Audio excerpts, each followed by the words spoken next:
ప్రతిసారి వస్తున్నాం. అంటే 30 కిలోమీటర్ ఉంటుంది దాదాపు.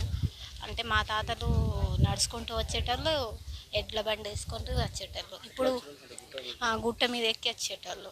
ఇప్పుడు వెహికల్స్ పంపిస్తాండ్రు, ఎలక్షన్ కాబట్టి ఓట్ పంపిస్తాండ్రు. ఏమైనా అవసరం ఉంటే మా వెహికల్ తోచి మేమే రావాలి. రేషన్ కూడా నడిచి వచ్చి తీసుకునేటోళ్ళు. ఇప్పుడు ఆన్లైన్ సిస్టమ్ కాబట్టి అటే తీసుకుంటున్నాం దేవపూర్. కొత్తగడపూరు గ్రామం, గ్రామ పంచాయతీ చిన్న గోపాల్పూరు. అలాగే ఓటు వేయడానికి రావడానికి చాలా ఇబ్బందులు పడుతున్నాం. ఎలాగంటే మినిమం 50-60 కిలోమీటర్లు ఉంటుంది. మనకు రాకపోకలు అనేది బాగా ఇబ్బందిగా ఉంటుంది.